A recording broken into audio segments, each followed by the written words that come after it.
कहा जा रहा है कि देश जिस तरीके से AI समिट हो रहा है, आप लोगों ने मिसलीड किया है चीजों को। नहीं सर, देखिए मिसलीड एक बहुत बड़ा शब्द है। आप लोग जर्नलिस्ट हैं, आपको ये सारे शब्द थोड़े रिस्पॉन्सिबली यूज करने चाहिए। एक गलत मिस इंटरप्रिटेशन से internet has gone by storm. ठीक है, लोगों के पास शायद वक्त नहीं है कि बहुत सेंसिबली चीजों को सुने और समझे। आप मिसलीड जैसे शब्दों का प्रयोग ना करें, मेरी आपसे विनती है। हाँ, ये हम आपको एक्सप्लेन कर सकते हैं। हाँ, वो हम आपको एक्सप्लेन कर सकते हैं कि कहाँ थोड़ी सी चूक हुई है। Sir, your 6 can be my 9। मैं जो कहना चाहती हूँ शायद मैं बहुत अच्छे से कह नहीं पाई, समय के अभाव के कारण या आसपास के बज और शोर के कारण, और आप जो समझना चाहते हैं शायद आपने उसमें पूरा धैर्य नहीं दिया उसको ठीक तरह से समझने का। गलगोटिया यूनिवर्सिटी एक बहुत रिस्पॉन्सिबल शिक्षण संस्थान है। हमारी QS रैंकिंग्स अगर आप देखेंगे तो वो सिर्फ क्वालिटी एजुकेशन पे नहीं, हमारी लेगेसी और वैल्यू सिस्टम पे भी है। तो हम एक एकेडमिक इंस्टीट्यूशन है, हम बहुत रिस्पॉन्सिबल इंस्टीट्यूशन है। हमने ये कभी क्लेम नहीं किया कि हमने कुछ मैन्युफैक्चर किया है जो हमने नहीं किया। 1 सेकेंड, लेट मी कंप्लीट। मतलब ये कहाँ से आया? जी, तो डेवलपमेंट का मतलब किसी चीज को डिजाइन और मैन्युफैक्चर करना नहीं होता है। मैंने ये भी कहा था कि हमारे पास सेंटर ऑफ एक्सीलेंसेज हैं जिनके साथ स्टूडेंट्स इस पे काम करके कुछ और डेवलप कर रहे हैं।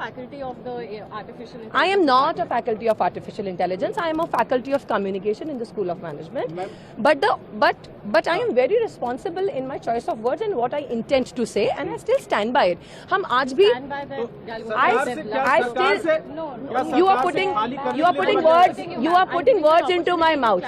Yes, but सरकार से क्या खाली करने के लिए बोला गया? आप एक बार में एक ही सवाल का मैं जवाब बोलूंगी। बात उन्होंने क्या इसलिए मैं बोला, सरकार की तरफ से खाली करने के लिए बोला गया क्या? देखिए सरकार की तरफ से क्या कहा गया है ये आपको सुनाई में आया है। मैं ये जानती हूँ कि हम यही हैं, आपके सारे सवालों का जवाब फेस कर रहे हैं, जवाब दे रहे हैं, आपके सारे सवाल फेस कर रहे हैं, and as a university we are standing tall. जो प्रोडक्ट है जिसको लेकर ये तमाम, ये मैं सुबह से कह रही हूँ, और मैं फिर वो प्रोजेक्ट जिस काम के लिए आया था, बच्चों के इनोवेशन करने के लिए, स्टडी करने के लिए, यहाँ सिर्फ वो प्रोजेक्शन के लिए था, वो चला गया। आपने सर इतनी कंट्रोवर्सी क्रिएट कर दी। देखिए ये बहुत, ये सवाल पहले मैं इस सवाल का जवाब, पहले एक second, end to end engineering, एक सेकंड मैंने बोला है end to end engineering, but किसके लिए बोला है?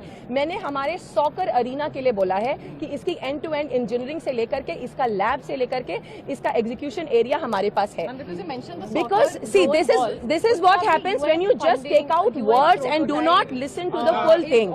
तो ये एंड टू एंड इंजीनियरिंग दूसरी चीज के लिए बोला गया। और दूसरा जो आप कह रहे हैं कि यहाँ से हटाया क्यों गया, वो इसलिए क्योंकि आप हमारे बच्चों का जो एक्चुअल काम है, जो हम डिस्प्ले कर रहे हैं, उसकी तरफ आप अपनी एनर्जी ही फोकस नहीं कर रहे हैं। आज अगर वो फिर वो यहाँ पर इतना डिस्कशन होता तो आप बिल्कुल नहीं देख पाते कि बच्चों ने जो एप्लीकेशंस डेवलप किए हैं और जो स्टार्टअप्स डेवलप किए हैं उसमें कितनी मेहनत लगी है। एज ए इंस्टीट्यूशन हमारा काम सिर्फ बच्चों को प्रमोट करना है, उनके काम को आगे बढ़ाना है, अपस्किलिंग के लिए विकसित भारत में कंट्रीब्यूट करना है। चीजें कहाँ से आई, कैसे हुई, शुरुआत कैसे? सर देखिए, मिस इंटरप्रिटेशन का कोई स्टार्टिंग और एंड पॉइंट नहीं होता है ना। वो कहाँ से कोई चीज ट्वीक कर ली जाती है, जैसे मैडम ने एंड टू एंड बोला बट वो किसी और चीज के लिए यूज हुआ था, तो वो ट्वीक कर लिया जाता है और फिर इंजीनियर हो जाता है। हम सब जानते हैं सोशल मीडिया कैसे फंक्शन करता है, हम सब इसके कभी ना कभी शिकार हुए, हम सब ने इससे बेनिफिट किया है। सोशल मीडिया का दोस्त सर मैम एक जो चीजें चल रही है कि गलगोटिया इस कंट्रोवर्सी के चलते देश का नाम खराब हुआ है और इसके लिए गलगोटिया रिस्पॉन्सिबल है, ये नहीं, गलगोटिया ने देश का नाम बहुत सारी चीजों में ऊंचा किया है। Please look into the history, please see कि हमारे एलुमनाई देश को कहां कहां पर रिप्रेजेंट कर रहे हैं और किस किस तरह से कंट्रीब्यूट कर रहे हैं। आपको पता है सर, हमारे पास पैरालंपियंस हैं जिन्होंने देश को नेशनल ग्लोरी दिलाई है। आपका भी तो देश का नाम गलगोटिया ने बहुत रोशन किया है।